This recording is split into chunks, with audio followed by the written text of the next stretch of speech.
je vais procéder à l'appel des présents.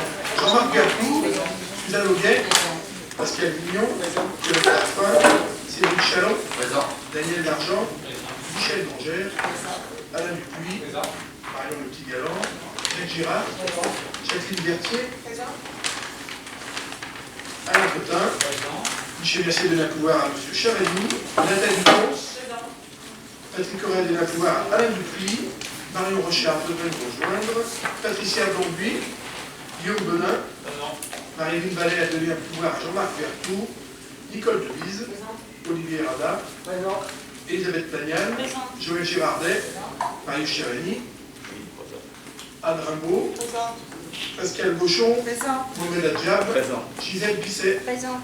Merci beaucoup. Il faut que je désigne la secrétaire de séance. Nous allons faire travailler notre doyen pendant cette séance pour le compte administratif. Donc je propose de nommer un jeune. Je nomme Guillaume Benin, secrétaire de séance. Je le remercie de bien vouloir accepter. Vous avez tous reçu le compte rendu de la dernière séance de février dernier. Est-ce qu'il y a des remarques sur ce compte rendu?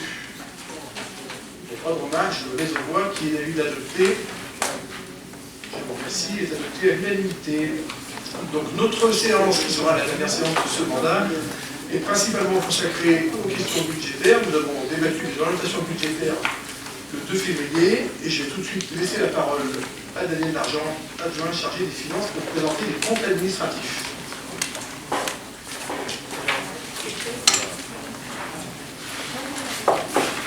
Approbation des comptes administratifs. Budget principal. Le compte administratif permet de connaître les réalisations en recettes et en dépenses effectuées. Il s'agit d'approuver les comptes de l'année 2019. Le compte administratif permet par ailleurs de dégager les équilibres financiers d'exercice, le résultat et l'excédent de fonctionnement et le besoin de financement en investissement.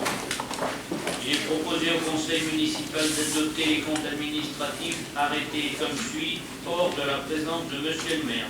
Alors, premièrement, budget principal de la commune, fonctionnement. Total des dépenses de fonctionnement, 6 232 275, réalisé 5 000, crédit ouvert, 6 232 275, réalisé 5 810 054, et charges rattachées 188 250, ce qui nous fait un total réalisé de 5 998 304 euros. Recettes de fonctionnement, total des recettes, crédit ouvert 5 598 819, réalisé 6 967 903 et charges rattachées 75 169.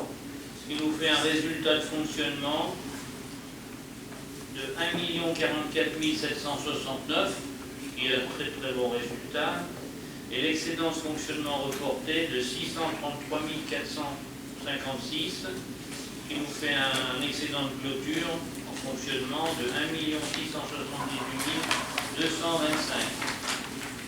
Merci beaucoup. Est-ce qu'il y a des questions pour la partie fonctionnement? Comme l'a dit Daniel Dargent, nous avons un excédent d'1 044 000 euros pour l'exercice 2019. C'est vrai que c'est un bon résultat de fonctionnement, il est supérieur aux années précédentes. Il y a toujours une part conjoncturelle un petit peu dans les résultats de fonctionnement. Quand on déneige moins, ça coûte forcément moins cher. Il y a aussi du fait d'une gestion rigoureuse et attentive des finances de la commune. Voilà, 1 044 000, 633 000 de report de l'année dernière, ce qui fait une clôture de presque 1,7 million que nous laisserons à l'équipe qui nous suivra. Est-ce qu'il y a des questions? Il n'y a pas de questions. Ce que je vous propose, c'est de vous présenter l'ensemble des comptes administratifs et des différents budgets, et qu'ensuite je puisse me retirer pour les votes, et on fera un vote séparé pour chaque compte, et je vous propose qu'on groupe les présentations. On continue pour l'investissement. Alors, investissement du budget principal. Total des dépenses d'investissement. Crédit ouvert, 8 207 224. Réalisé, 6 515 652. Charges rattachées, 270 240. Ce qui nous fait un total réalisé de 6 785 893. En recettes d'investissement, crédit ouvert 8 143 636, réalisé 5 882 450 Les charges rattachées, 171 890, ce qui nous fait un total de 6 054 340. D'où un résultat d'investissement de moins 731 552. Le résultat d'investissement reporté de l'année dernière, il était de 63 587, ce qui nous fait un déficit de clôture de 667 965. Merci. Donc nous avons un déficit d'investissement cette année, ce qui est normal puisque nous avons beaucoup eu de dépenses, notamment sur les gros chantiers, les gros investissements, et que les recettes ne sont pas toutes encaissées à ce jour, notamment la plupart ce sont des subventions que nous n'avons encore pas encaissées, ce qui est cohérent puisque lors d'une séance fin 2019, nous avons délibéré pour mettre en place une ligne de trésorerie qui sert aussi à pouvoir payer l'ensemble de ces entreprises en attendant de recouvrir les recettes de subventions. Est-ce qu'il y a des questions pour la section d'investissement? Il n'y en a pas. Nous passons au budget annexe de commerce de Marleur. Alors, dépenses de fonctionnement, crédit ouvert 61 444, réalisé 39 628, charges rattachées 0, donc réalisé 39 628. Recettes, crédit ouvert 51 700, réalisé 36 639, rattaché 0, donc total 36 639. Ce qui nous fait un résultat de fonctionnement de moins 2 988. L'excédent reporté était de 9 744, ce qui nous fait en clôture un excédent de 6 755. Est-ce qu'il y a des questions? Ensuite. Investissement, crédit ouvert 164 449, réalisé 94 177, total du réalisé, donc 94 177. Recettes d'investissement, crédit ouvert 150 214, réalisé 90 548 et charges rattachées 18 480, ce qui nous fait un total de 109 028. D'où un résultat d'investissement de 14 850, un résultat reporté de 10 234, qui nous fait un excédent de clôture en investissement de 25 084. Est-ce qu'il y a des questions pour le budget annexe du commerce de Marleur? Pas de questions. Nous terminons pour le budget annexe sur les lotissements Montfilon, Bordeaux-Tizy et Pierre Planté à Tizy. Alors, dépenses de fonctionnement, crédit ouvert 800 199, réalisé 773 230. Recettes de fonctionnement, crédit ouvert 820 020, réalisé 773 230. Ce qui nous fait un résultat de fonctionnement de 0, un déficit reporté de 19 820, donc on reste sur un déficit de clôture de 19 820. Pour l'investissement, dépenses d'investissement, crédit ouvert 774 724, réalisé 772 630, recettes d'investissement, total des crédits ouverts 804 724, réalisé 766 755, ce qui nous fait un résultat d'investissement de moins 5 875. Un résultat d'investissement reporté, il était de moins 29 999, d'où un déficit de clôture d'investissement de 35 874. Merci beaucoup. Il y a des questions pour le budget annexe des lotissements qui sont des budgets un peu techniques et qui sont surtout des opérations d'ordre budgétaire. Pas de questions? Je remercie Daniel Argent pour ces présentations. Est-ce qu'il y a d'autres questions sur l'ensemble de ces comptes administratifs avant que je cède la présidence à M. Chavani? Pas de questions. M. Chavani, je vous cède la présidence pour les votes des comptes administratifs.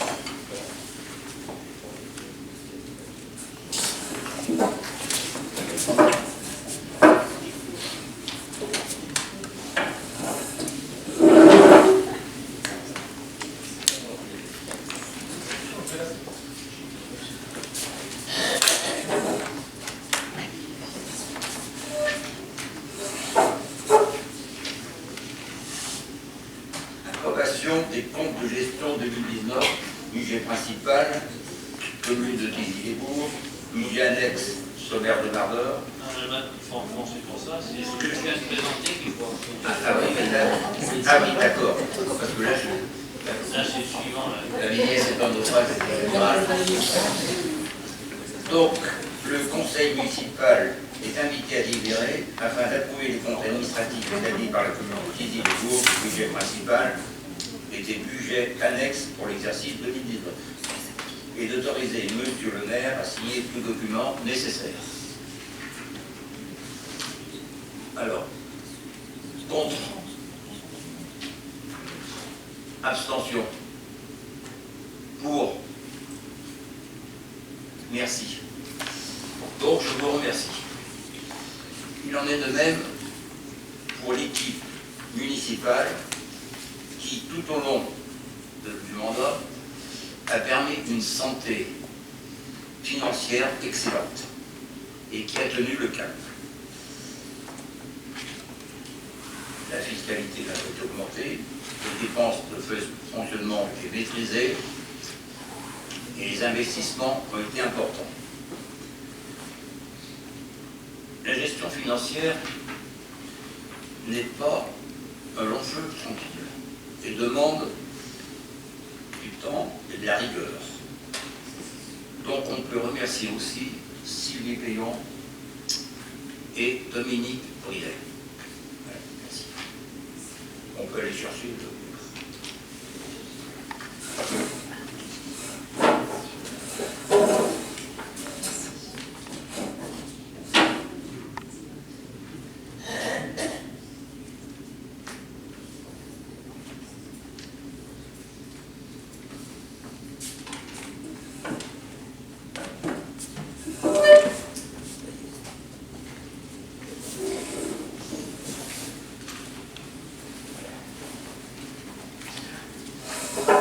Alors, Monsieur le Président, quel est le résultat du scrutin?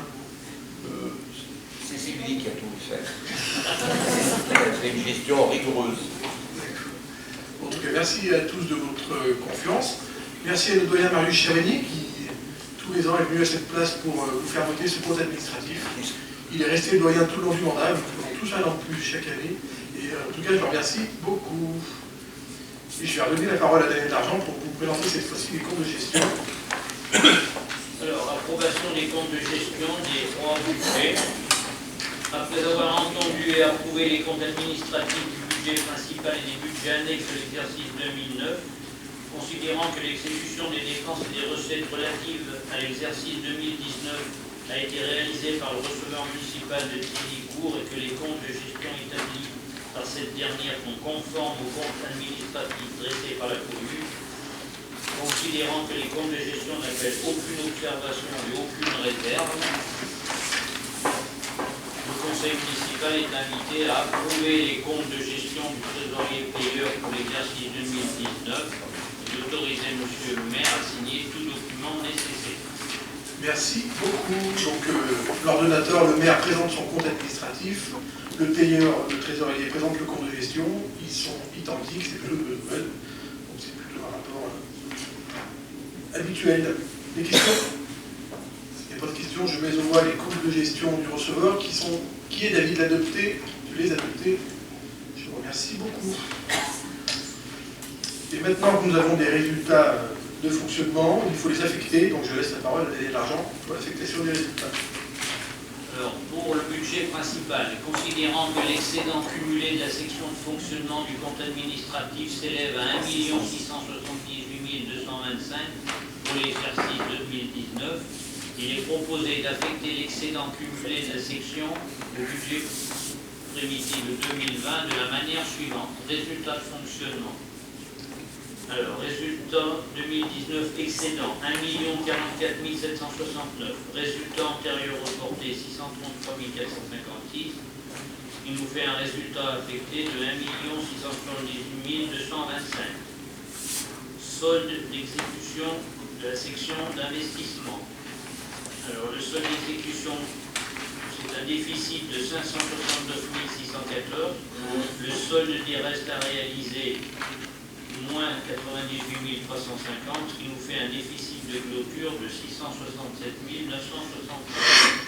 Affectation du résultat de fonctionnement, donc affectation en réserve R 1068 en investissement 1 million, et report de l'excédent en fonctionnement 678 225. Merci beaucoup. Donc, comme les années précédentes, nous proposons de virer 1 million d'euros à la section d'investissement, qui, si vous êtes d'accord, c'est une somme que l'on retrouvera dans le budget primitif juste après. Juste une remarque, c'est la première année depuis plusieurs exercices que nous sommes en capacité de virer l'investissement moins que ce qui a rapporté l'excédent de fonctionnement de l'exercice antérieur, ce qui est plutôt une bonne nouvelle. Ça veut dire que notre épargne, entre guillemets, se stabilise, voire se conforte un petit peu. Donc c'est plutôt une bonne nouvelle. Et vous verrez que le million d'euros qui est transféré correspond aux besoins de la section d'investissement, mais nous le verrons tout à l'heure lors de l'examen du budget primitif. Est-ce qu'il y a des questions? Il n'y en a pas. Je mets aux voix cette affectation du résultat de fonctionnement qui est pour, qui s'abstient. Nous avons 4 abstentions. Je vous remercie. Je laisse la parole à Budget annexe commerce de marqueur. Il est proposé. Alors, l'excédent s'élève à 6 755 000. Il est proposé de 6 755 euros. On va changer de budget. Alors, il est proposé d'affecter de la manière suivante. Résultat, moins 2 988. Résultat antérieur reporté, 9 744. Ce qui nous fait un résultat affecté de 6 755. En investissement, on a un solde d'exécution de 6 600. Un solde des restes à réaliser de 18 780. Et ce qui fait un excédent de clôture de 25 084. On propose donc de reporter l'excédent de fonctionnement en fonctionnement, donc 6 755. Merci beaucoup. Est-ce qu'il y a des questions? Je vois cette affectation de report d'excédent de fonctionnement qui est pour, qui s'abstient, 4 abstentions. Merci beaucoup. Budget annexe lotissement, les pierres plantées et les hauts de Montfillon. Alors, le déficit cumulé de fonctionnement du compte administratif s'élève à moins 19 820 euros. Il est proposé de le répartir de la manière suivante. Alors, on a donc un résultat affecté de 19 820 euros. En ce qui concerne les investissements, on a un déficit de clôture de 35 874. Et on reporte le déficit de fonctionnement, donc moins 19 820 en fonctionnement. Merci. Des questions? Pas de questions. Je vais envoyer cette troisième affectation de résultat qui est pour, qui s'abstient, même vote. Merci beaucoup. Nous passons maintenant aux modifications des crédits de paiement pour les opérations qui font l'objet d'une pluriannualité des investissements. Nous avons 3 opérations. Je laisse la parole à Daniel Largent pour présenter ce rapport. Alors, vu la délibération en date du 9 avril 2018 acceptant la création de 3 autorisations de programme et crédits de paiement, vu la délibération du 12 avril approuvant les modifications relatives à la répartition des crédits de paiement, et vu l'état d'avancement des travaux faisant l'objet des autorisations de programme, il est précisé de modifier les crédits de paiement comme suit.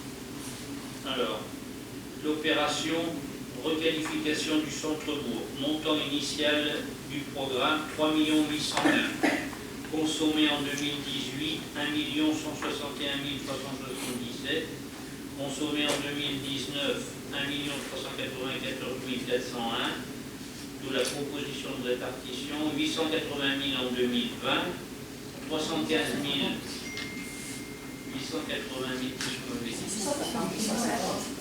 850 000 en 2020, 315 000 en 2021 et 79 221 en 2022.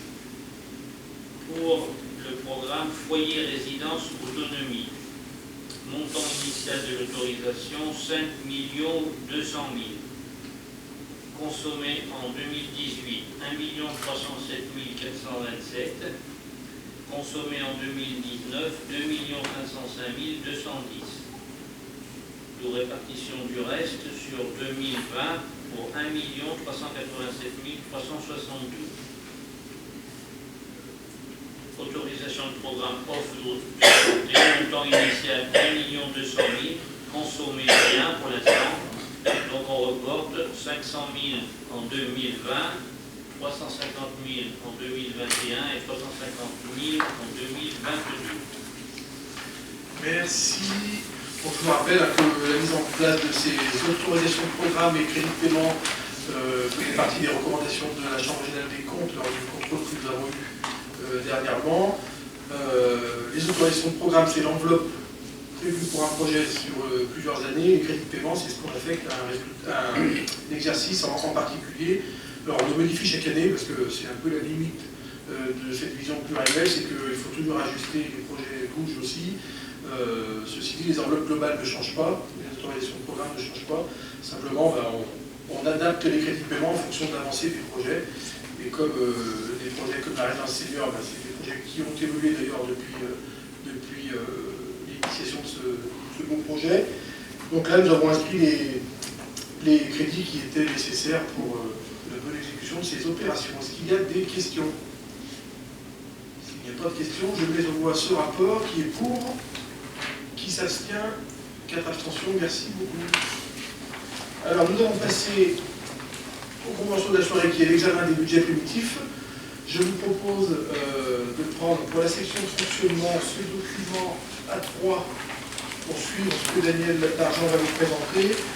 Ce que je vous propose, c'est que Daniel évoque les montants des chapitres.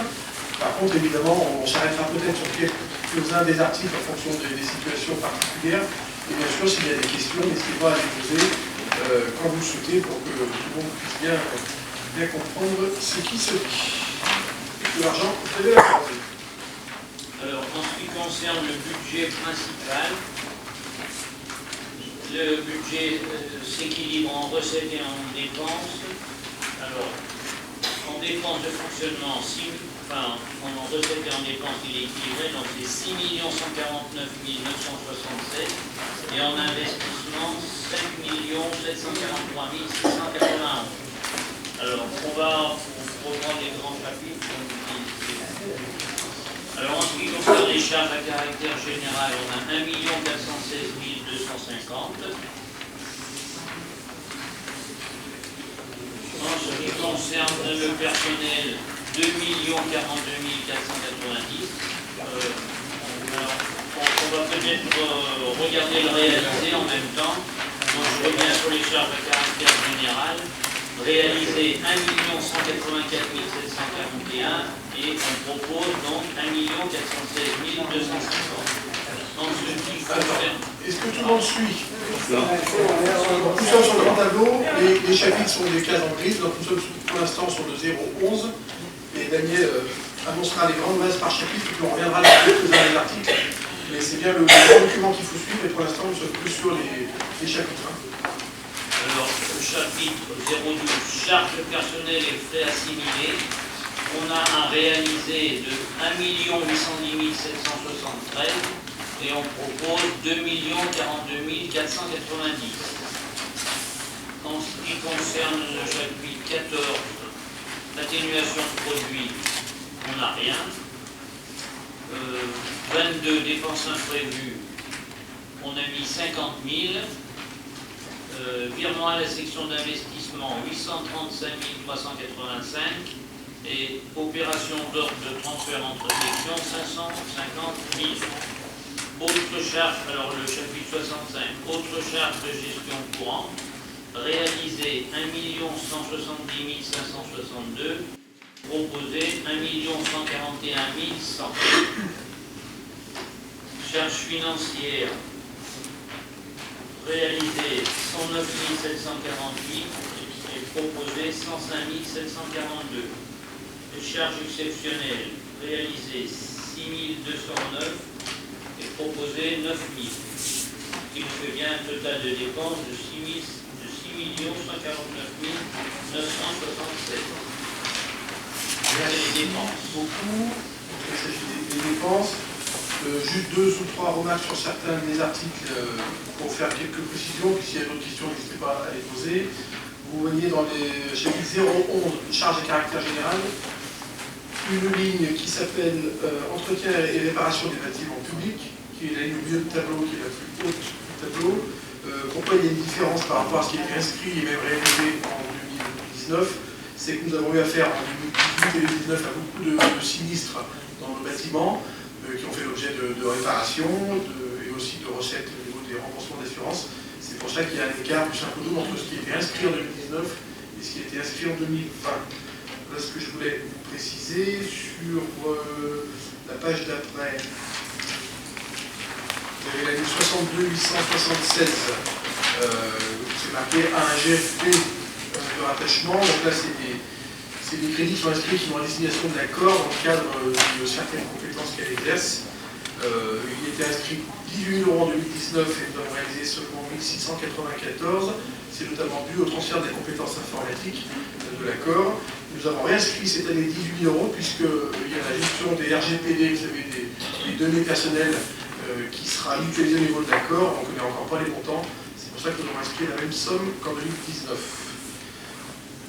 Sur les autres, sur le 012, charge de personnel, il n'y a pas de remarques particulières. Un mot sur la contribution au CEDER, qui sera cette année de 275 000 €, même un tout petit peu moins. Je veux dire que c'est environ 10 000 € de moins que les années précédentes. C'est-à-dire que le programme aussi de renouvellement d'éclairage public en photovoltaïque porte un petit peu ses fruits, mais ce n'est pas la seule cause. Sur les autres chapitres, je n'ai pas de remarques particulières, mais peut-être qu'il y a des questions. S'il y en a, je suis prêt, évidemment, à y répondre. Pas de questions? On poursuit pour les recettes. Alors, les recettes du budget principal. Alors, résultat de fonctionnement reporté, 678 225. Atténuation de charges, réalisé 39 238, proposé 37 000. Chapitre 042, opération d'ordre de transfert de section, réalisé 1 249 704 et proposé 83 000. Produits des services du domaine et ventes diverses, réalisé 218 066, proposé 208 200. Impôts et taxes, réalisé 2 817 197 et proposé 2 798 512. Les dotations, chapitre 74, réalisé 2 142 703 et proposé 2 087 150. Bon, là, on voit une petite baisse, c'est principalement dû à la baisse de la population. Produits de gestion courante, réalisé 236 209 et proposé 233 300.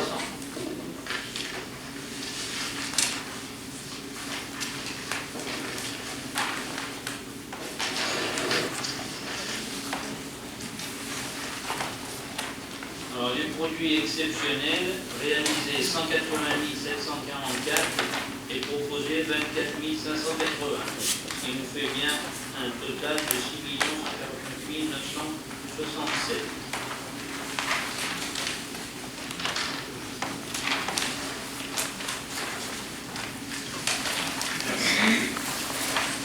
Est-ce qu'il y a des questions sur les recettes de fonctionnement?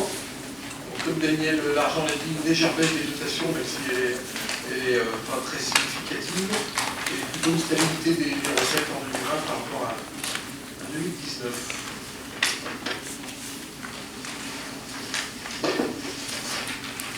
Est-ce que globalement sur le budget primitif, il y a des questions pour la partie fonctionnement?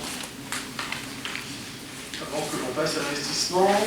Donc pour l'investissement, je vous propose de prendre cette feuille-là.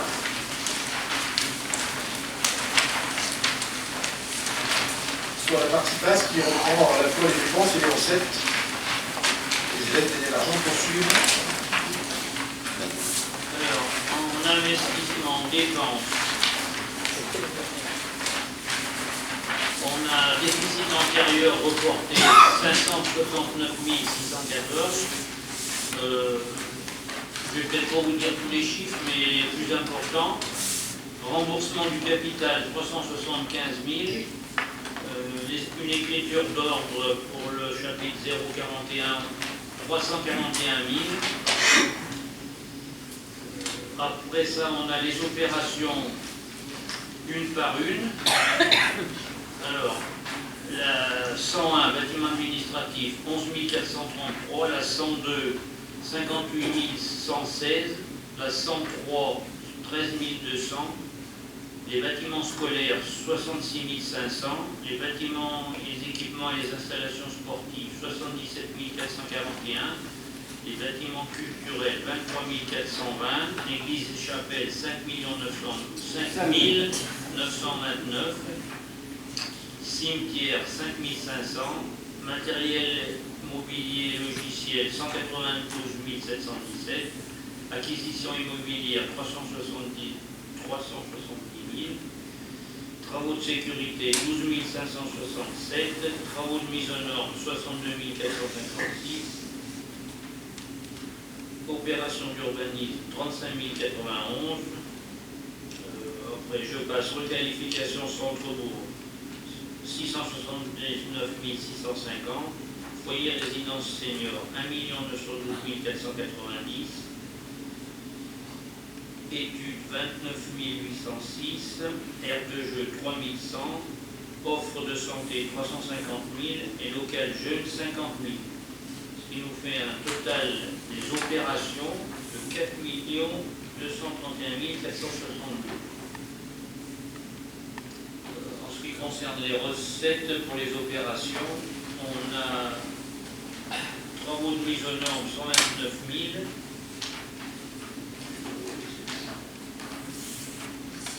Maison des producteurs 42 746, les ordres PCP, là, alors, pour la requalification du centre-bourg, 1 133 710, pour la résidence senior, 1 060 609, et pour l'offre de santé, 200 000.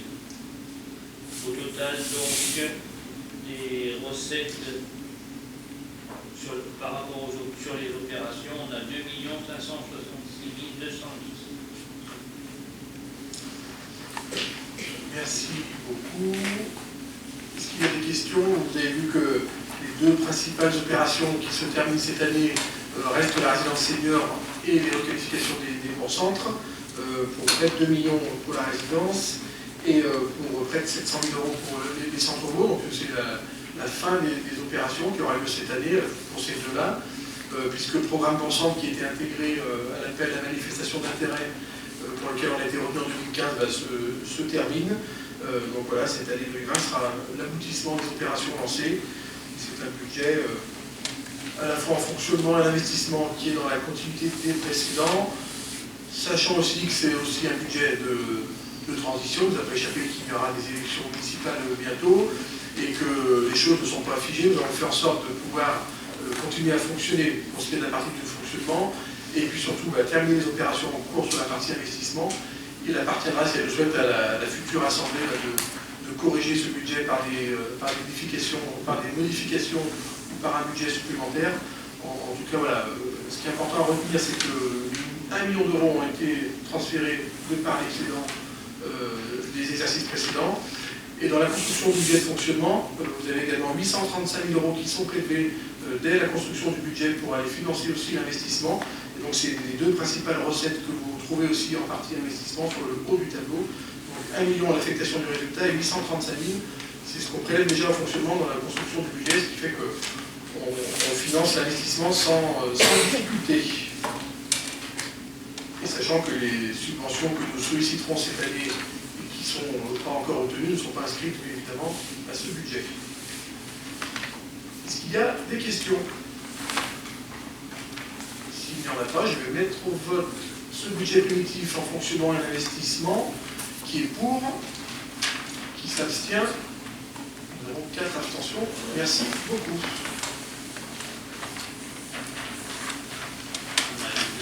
Et budget annexe. qui est annexé. Ça, vous avez 2 feuilles à 4 pour les budgets annexes. Alors le budget annexe commerce de Marborg, en fonctionnement s'équilibre à 49 110 et en investissement à 71 484. Le budget lotissement, qui est représenté les Hauts-de-Fillon, s'équilibre en fonctionnement à 770 310 et en investissement à 786 364. Sur le commerce de Marborg, en fonctionnement des recettes, c'est les loyers. En dépenses, c'est les fluides et l'entretien du bâtiment. Sur l'investissement, on a inscrit 18 480 € qui correspond à la subvention FISAC que nous avons tenue en cours d'année 2019, qui n'était pas prévue. Ce qui fait que l'opération que nous avons réalisée au commerce de Marborg est plutôt très bien financée, puisque nous avons eu 50 000 € de subvention régionale et presque 20 000 € de subvention État, fait une opération financée à 70%. Pour le reste, ce sont des opérations d'ordre budgétaire. Pour les lotissements, c'est la variation de stock entre le début de l'exercice et la fin de l'exercice. Il n'y a pas de remarques particulières. Par contre, s'il y a des questions, on peut aussi y répondre. Pas de questions? Je mets en voie les budgets annexes. Je vous propose de faire un vote groupé qui est pour, qui s'abstient. Un vote. Merci beaucoup.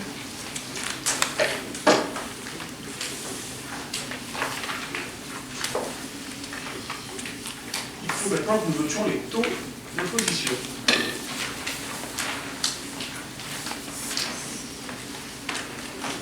Monsieur Largent. Alors, l'Assemblée doit déterminer les taux des 3 taxes directes locales pour l'exercice 2020.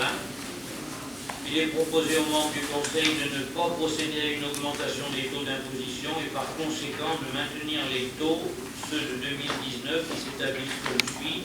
Taxe d'habitation 8,63%, taxe foncière bâtie 15,97 et taxe foncière non bâtie 11,93.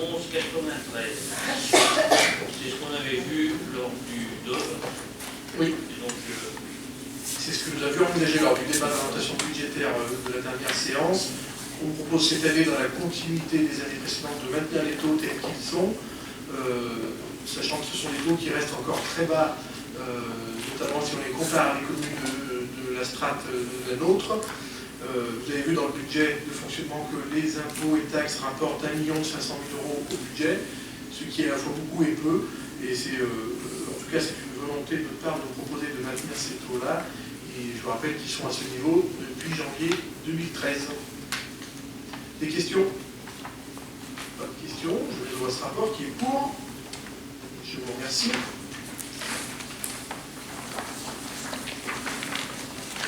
Rapport suivant. Contribution SIDER. Contribution au SIDER. Comme chaque année, la commune doit décider si elle budgétise ou si elle fiscalise le coût du SIDER. Donc là, le coût s'élève à 274 339 et on propose de faire comme les années précédentes, c'est-à-dire budgétiser cette contribution. Merci beaucoup. J'ai évoqué ce sujet tout à l'heure, une petite baisse de 10 000 € cette année. Est-ce qu'il y a des questions? S'il n'y a pas de questions, je mets aux voix. Qui est contre? Qui s'abstient? Le rapport est adopté à l'unanimité. C'était pour voir si vous dormiez. Merci beaucoup de donner de l'argent pour les adhésions aux associations. Adhésion aux associations organismes extérieurs. La commune adhère chaque année à des associations d'organismes extérieurs pour lesquels il est proposé de renouveler l'adhésion en 2020 et de verser les cotisations. Alors, Association des maires de France, 1 161 €. Association nationale des élus de la montagne, 186 €. Association française du Conseil des communes et régions d'Europe, 566 €. Conseil d'architecture, d'urbanisme et de l'environnement, 400 €. Et Association des conseillères et conseillers municipaux de la métropole de Lyon et du Nouveau-Rhône, 95 €. Merci beaucoup. C'est l'utilisation annuelle et classique que nous vous proposons, sachant que l'AMF et l'ANEN nous aident beaucoup tout au long de l'année pour un accompagnement technique et parfois fiscal en fonction des questions qui se posent à nous. L'AFCRE, c'est un organisme qu'on connaît un peu moins, mais qui nous envoie régulièrement, et c'est plutôt intéressant si vous voulez en prendre connaissance, des notes de synthèse sur ce qui se passe notamment au niveau européen. Le CAEF, vous connaissez tous, hein, c'est le conseil d'architecture qui effectue des permanences très régulières sur notre commune et qui accompagne notamment les habitants dans la constitution des dossiers de demande préalable ou permis de construire. Et enfin, l'association des conseillers et conseillers municipaux aide aussi l'ensemble des élus, notamment sur les questions de formation. Donc on propose de reconduire ces cotisations pour 2020. Des questions?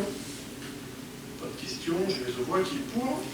Je vous remercie. Et de toute façon, la subvention au centre social. Alors, il est rappelé que dans le cadre de son soutien à l'action du centre social et au service du projet social et par convention pluriannuelle d'objectifs et de moyens signée en date du 29 mars 2013 entre la commune et le comité d'animation du centre social de Thizy-les-Bourgs, la commune s'est engagée à apporter un soutien financier au comité d'animation du centre social de Thizy-les-Bourgs sous la forme d'une subvention annuelle de fonctionnement. Pour l'année 2020, la subvention de fonctionnement demandée s'élève à 404 192 comme en 2019. Merci. Vous savez que c'est une dépense importante pour la collectivité. Quand je dis importante, ce n'est pas que financièrement, c'est important aussi parce que le centre social nous apporte énormément de services. Donc 404 000 €, c'est le montant identique à l'année dernière et aux 2 années précédentes. On avait proposé de geler cette subvention. Le centre social, c'est le petit montant qu'il nous demande, parce que ça lui suffit aussi pour construire son budget et maintenir les services qu'il nous propose. À cela, quand même, il faut ajouter l'ensemble des prestations que fournit la commune de centre social en plus de cette subvention purement financière. Je pense notamment à la mise à disposition des locaux. Et cette année, nous financerons, vous l'avez vu dans le budget d'investissement, un nouveau local pour les ados, ce qui fait que l'ensemble des activités du centre social seront hébergées dans des locaux de la commune. Et il convient aussi de les valoriser. D'ailleurs, le centre social, dorénavant, quand il construit son budget, inscrit à son actif les prestations autres que financières que lui apporte aussi la commune, parce que déjà ça lui est demandé par la CAF, et aussi ça permet aussi d'avoir une vision globale sur ce que la commune peut apporter à cet opérateur indispensable dans le domaine du social. Est-ce qu'il y a des questions? Oui. Oui. Pour dire qu'ils font vraiment un travail remarquable. Les animateurs, les secrétaires, c'est un hommage à leur travail. Non, mais je crois qu'on est tous d'accord sur ce sujet. Michel, vous voulez rajouter? Moi, je voudrais simplement dire que pour leur budget, les dépenses sont maîtrisées, tout simplement parce qu'il y a eu pas mal de personnes qui sont parties, avec donc des nouvelles embauches, avec du personnel plus jeune, on trouve à l'échelle, et ce qui a vraiment permis d'avoir un budget.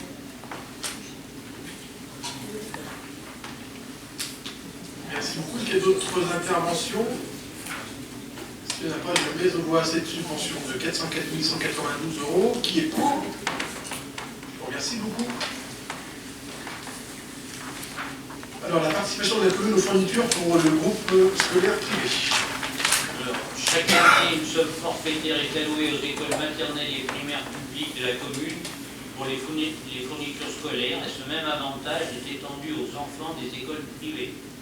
Pour 2020, il est proposé de reconduire le crédit de fourniture scolaire de 35 € par enfant de la commune, des enfants scolarisés dans les écoles maternelles et primaires locales. Pour les écoles privées, avec un effectif de 53 éléments maternels et de 108 éléments primaires au 1er janvier 2020, la participation de la commune au groupe scolaire Sainte-Thérèse Jeanne d'Arc s'élèverait à 5 495 € pour l'année 2020. Merci beaucoup. C'est un rapport récurrent également lors de la séance budgétaire. Les 35 € sont inscrits dans le budget pour les enfants de l'école publique, vous l'avez tous remarqué, et on propose de verser une subvention à l'OGEC et à l'école privée pour financer les fournitures scolaires pour les enfants résidant sur la commune de Thizy-les-Bourgs qui sont inscrits au groupe scolaire Sainte-Thérèse Jeanne d'Arc. Donc en fonction du nombre d'élèves, cette subvention varie chaque année, elle est cette année de 5 495 €. Si vous en êtes d'accord, est-ce qu'il y a des questions? Il n'y en a pas. Donc je les envoie cette subvention pour les fournitures scolaires qui est pour, qui s'abstient. Je vous remercie. Dans 4 abstentions. Et un contre, pardon. J'ai cru voir 4 bras. Nous avons 3 abstentions, 1 contre. Merci beaucoup. Dans cette même lignée, nous allons vous proposer cette année encore de participer au fonctionnement des écoles privées. Je te laisse la parole, Daniel. Chaque année, la commune participe au financement des dépenses de fonctionnement de l'école privée. Il s'agit d'une dépense obligatoire. Suite à la transformation du contrat simple en contrat d'association de l'école privée Saint-Thérèse-Jeanne-d'Arc, mise en place en 1980, la participation de la commune aux dépenses de fonctionnement de cette école est calculée sur la base du coût moyen d'un élève scolarisé dans l'enseignement public des écoles de la commune de l'année précédente. Il ressort de cette analyse que le coût d'un élève du public pour l'année 2019 s'élève à 356,15 € pour un élève de l'école primaire et à 1813,58 € pour un élève de l'école maternelle. Tenant compte des effectifs originaires de Thizy-les-Bourgs à l'école privée au 1er janvier 2020, 108 en primaire, 53 en maternelle, la subvention versée, arrondie à l'euro pour l'année 2020, sera la suivante. Au titre de l'école primaire, 38 464,44 € et au titre de l'école maternelle, 96 119,71 €, soit un total de 134 584,15 € arrondi à 134 584. Il est précisé que cette subvention est versée à l'OGEC, groupe scolaire Saint-Thérèse-Jeanne-d'Arc. En sa qualité de personne morale responsable de la gestion de l'école privée. Ce soutien financier prend la forme d'une subvention annuelle de fonctionnement qui sera l'objet d'un versement échelonné en 3 parts égales en mai, en juillet et en octobre. Merci beaucoup. Encore une fois, c'est un rapport annuel. Donc comment on procède pour ce calcul que l'on croit savoir, mais en fait qui est très simple. Dans un tableau, on additionne l'ensemble des charges à la commune qui sont liées aux écoles publiques. Dans ce tableau, vous avez des charges d'entretien des bâtiments, vous avez les fluides, vous avez au poste les charges en personnel, et ensuite ça nous donne un coût par élève en fonction du nombre d'élèves que nous avons dans les écoles. Et ensuite, on fait une multiplication par le nombre d'élèves inscrits à l'école en primaire et en maternelle. Donc le coût par élève est beaucoup plus élevé en maternelle puisqu'on a du personnel à disposition dans les classes de maternelle, donc les ATSEM, ce qui nous donne pour cette année une subvention de 134 584 €. Nous avons des charges qui ont légèrement augmenté cette année par élève, et en plus on a une petite augmentation aussi du nombre d'élèves au groupe scolaire privé, ce qui fait une subvention qui est de à peu près 3 000 € plus importante que l'année précédente, donc plutôt une subvention qui est stabilisée. Est-ce qu'il y a des questions? Est-ce qu'il y a des oppositions? Des abstentions? 4 abstentions? Merci beaucoup. Je laisse la parole à Alain Dupuis qui va nous présenter 3 demandes de subventions à caractère ponctuel. Merci. En ce début d'année, nous avons été saisis de plusieurs demandes de subventions à caractère ponctuel auxquelles il convient de répondre. Tout d'abord, l'association Boule-Rosinoise en vue d'organisation du concours dit de la municipalité, qui se déroulera le 25 mars. À l'association Boule de Thizy-les-Bourgs en vue d'organisation du Grand Prix national féminin et du Grand Prix national masculin. Vous avez vu les affiches du 1er mai et 21. Et la troisième, un équipage de jeunes de la commune qui participe au RAID 4L Trophy. Premier rallye RAID solidaire, 100% jeunes, se déroulant en 4L sur les pistes du Maroc avec plus de 6000 km parcourus en 10 ans. Il est proposé d'attribuer à l'association Boule-Rosinoise une subvention de 700 € pour aider à financer ce concours. Le même montant à la Boule de Thizy-les-Bourgs pour aider à financer les 2 grands prix.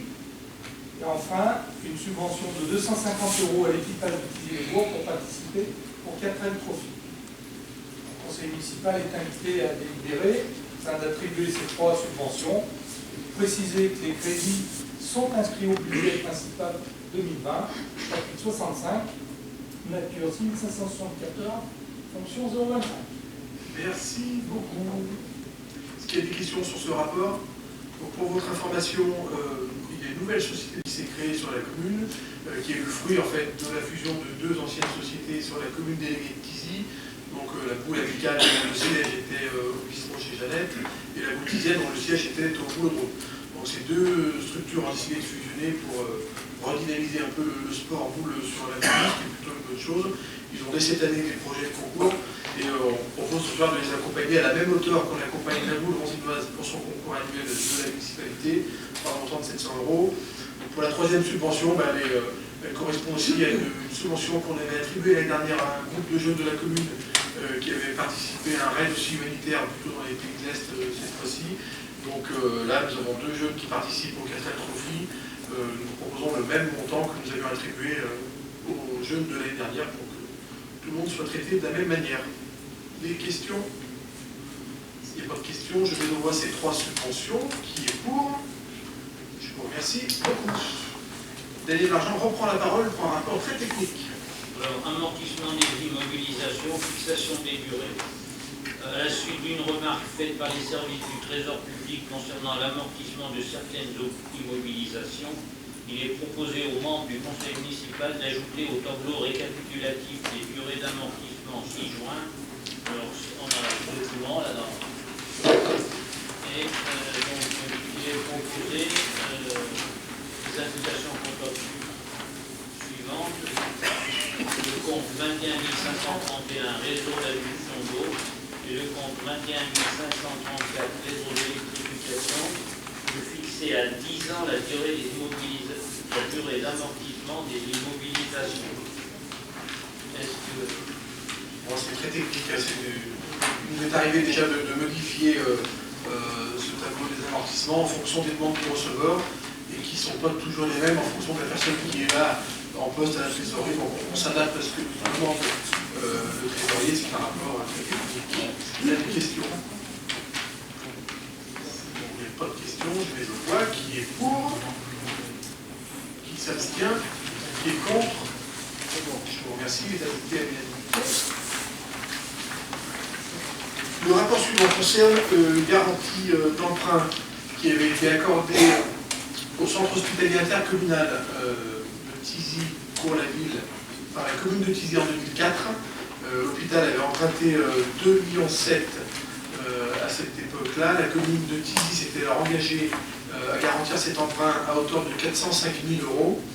Le centre hospitalier intercommunal étant devenu centre hospitalier du Beaujolais-Vert, qui regroupe le CHI de l'époque et le centre hospitalier d'Ample-Puy désormais. Donc, il convient de délibérer pour confirmer aussi notre engagement de garantie de cet emprunt à hauteur de 405 000 €. Le capital restant dû au 2 janvier 2018 était de 1 495 000 €.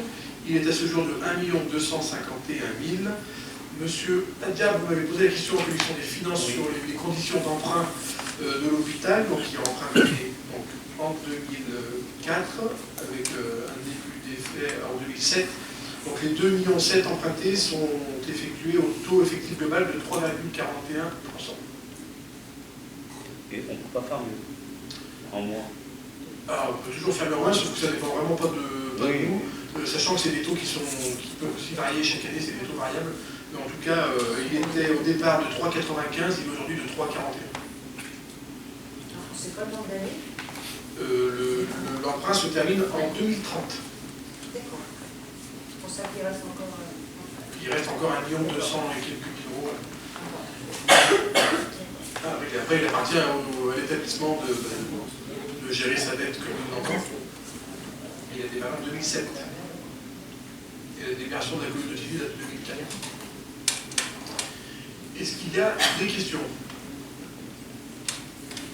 S'il n'y en a pas, je vais vous envoyer ce rapport qui confirme l'engagement de la commune de Tizy de l'époque, que nous reprenons, que nous avons repris de toute façon automatiquement au moment de la création de la commune nouvelle, puisque tous les contrats passés ont suivi. Là, il s'agit simplement, comme le centre hospitalier a changé de dénomination, de délibérer qui est pour, qui s'abstient, qui est contre. Nous avons 4 votes contre. Merci beaucoup. Le rapport sur les aides à l'habitat est un peu moins fourni que d'habitude. Nous avons 3 dossiers dans l'opération revitalisation, donc c'est l'opération dans laquelle l'ANA intervient pour les habitants qui ont des projets de rénovation de l'habitat privé, un dossier à Pont-de-Thizy pour 29 000 € de travaux, une aide de l'ANA de 8 600 €, une aide du département de 500 €, une aide de l'accord de 2 442 €. Et comme nous sommes en périmètre de revitalisation, la commune met exactement la même somme que l'accord. On a une subvention bonus CAR, donc le CAR c'est le contrat ambition région, donc c'est un contrat que signent les collectivités, notamment l'agglomération et les communes, pour des aides sur le territoire, et nous avons dans ce CAR un bonus pour l'aide à la rénovation des logements dans certaines conditions, donc là il est appliqué, ce qui fait une subvention totale de 14 734 €, ce qui représente une subvention supérieure à 50%. Un second dossier à Pont-de-Thizy pour 22 000 € de travaux, 8 600 € de l'ANA, 500 du département, 300 € de l'accord, et là nous sommes en périmètre de développement, donc hors centre-bourg, donc on propose de mettre 150 €, ce qui porte la subvention à 9 550 €. On n'est pas loin des 50% de subvention. Et un troisième dossier, toujours à Pont-de-Thizy, 15 437 €, 8 779 € de l'ANA, 500 € du département, 500 € de l'accord, et donc 250 € de la commune, ce qui représente une subvention totale de 10 000 € pour 15 437 € de dépenses. Ce qui fait un taux assez remarquable. Est-ce qu'il y a des questions sur ces trois dossiers? Je ne dirais pas, je mets au voie ces subventions d'aide à l'habitat, qui est pour. Et je vous remercie beaucoup.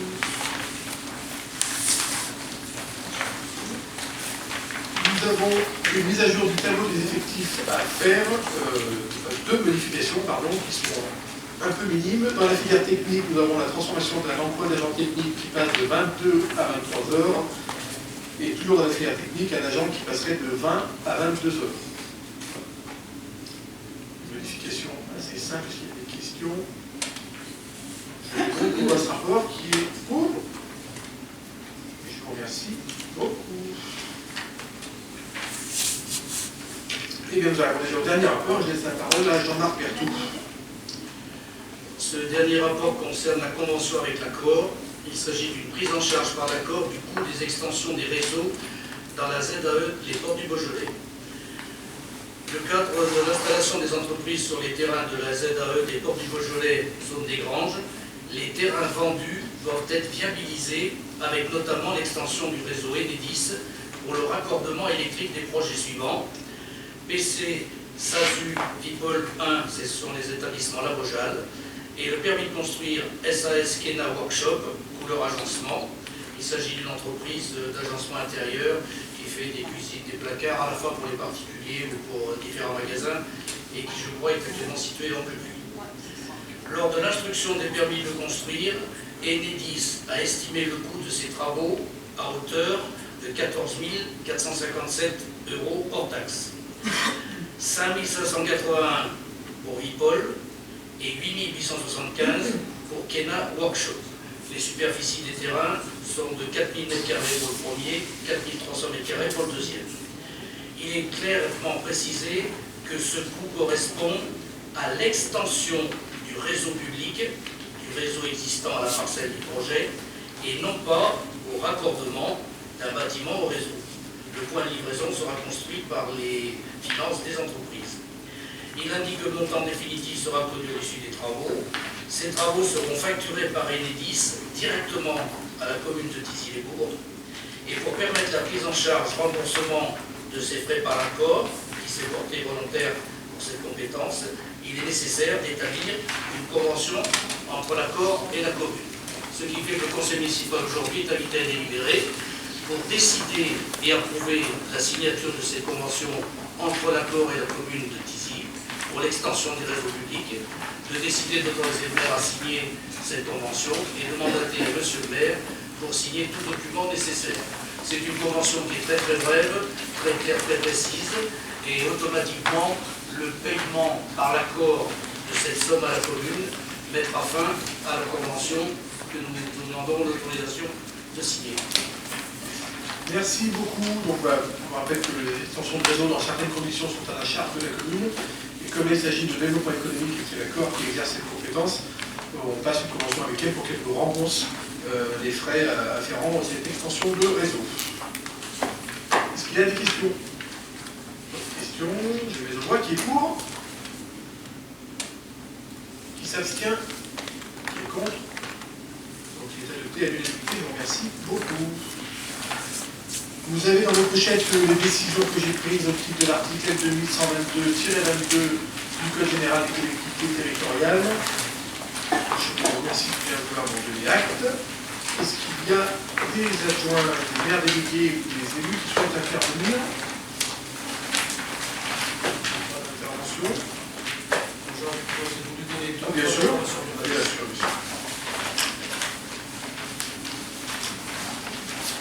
Trois informations au niveau de l'urbanisme. Un projet très important qui va impacter le territoire.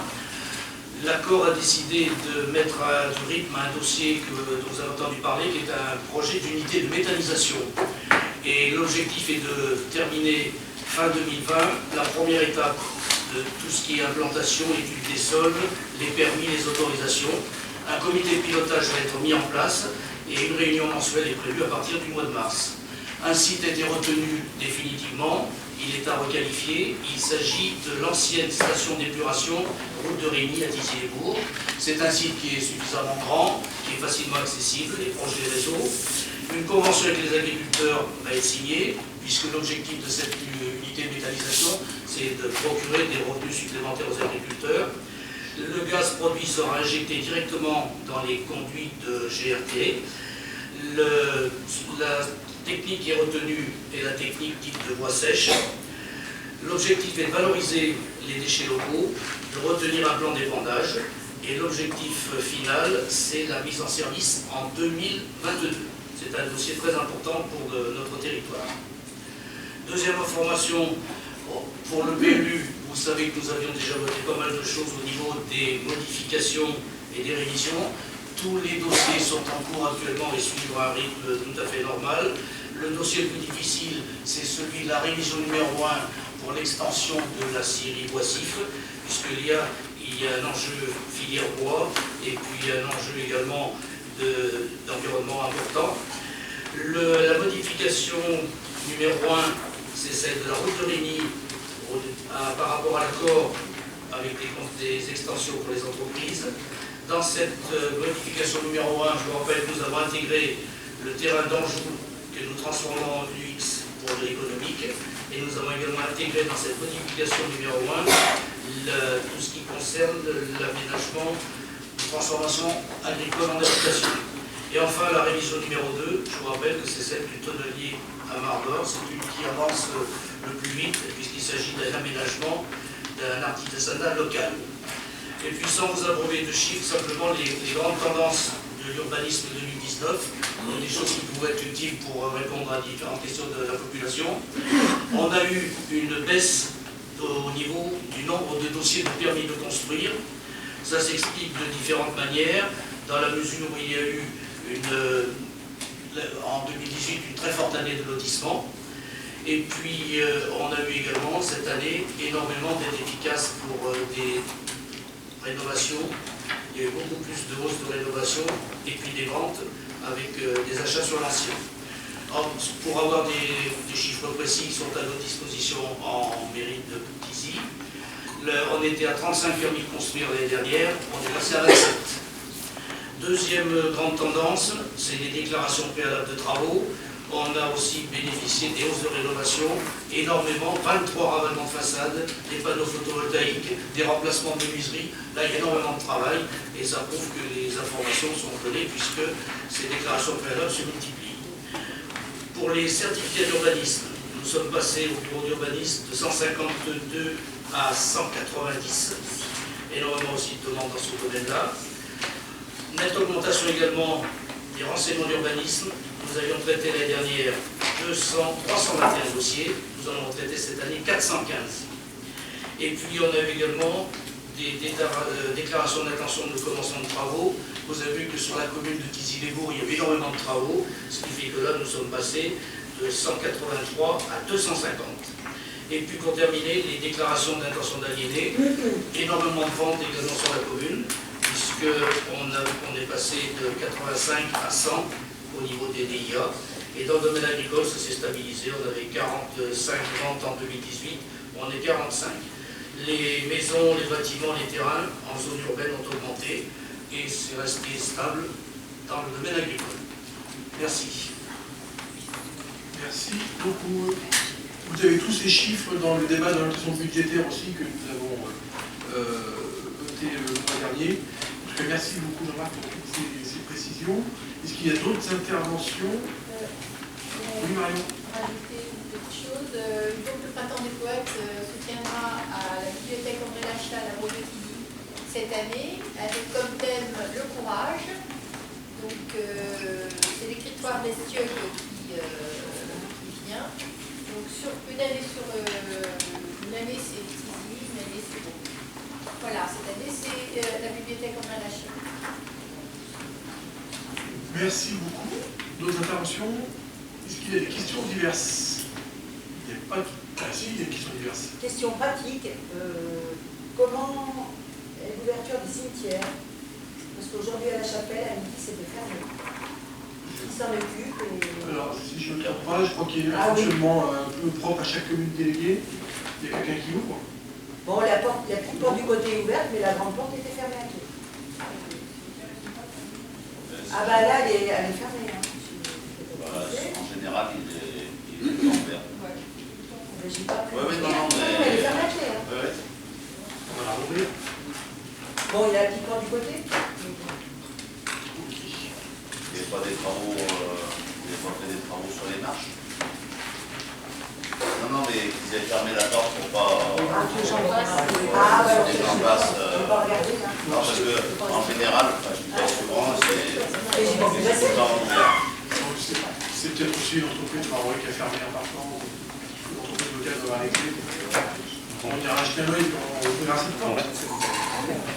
Est-ce qu'il y a d'autres questions diverses? Avant de lever la séance, je voudrais d'abord vous adresser à tous un grand merci. Nous arrivons à la fin de ce mandat municipal qui aura duré 6 ans. Je voudrais remercier l'ensemble des conseillers municipaux de la majorité et de l'opposition pour le travail que vous avez fourni sur ce mandat. Je crois que nous avons défendu chacun dans nos groupes respectifs les positions qui étaient les nôtres avec le respect et la construction. En tout cas, je veux vraiment remercier tout le monde. Et voilà, nous avons aussi défendu les positions que nous pensions conformes au mandat que nous ont donné nos électeurs respectifs. Et en tout cas, je vous souhaite à tous une bonne fin de mandat. Je vous garantis que l'ensemble des exécutifs et des conseillers municipaux restent au travail jusqu'au 15 mars, puisque l'élection municipale aura lieu le 15 mars.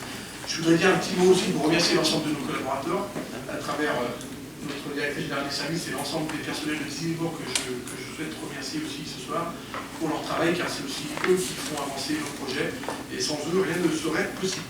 Et enfin, les derniers remerciements, ils vont aller à Jean-Paul Maillet, qui est fidèle aux conseils municipaux, qui a été fidèle tout au long de ce mandat, et que je remercie beaucoup d'avoir participé aussi, en quelque sorte, à la démocratie, puisque la possibilité pour les habitants de visionner les séances de conseil est pour moi importante.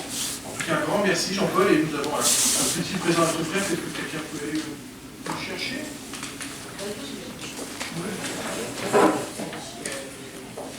Donc, merci beaucoup Jean-Paul au nom de l'ensemble du conseil municipal.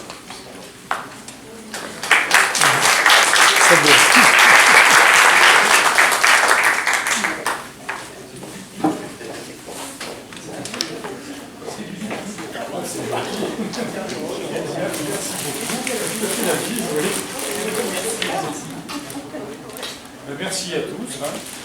Puis bon, pour l'équipe qui continuera, moi je veux bien continuer. Avec plaisir.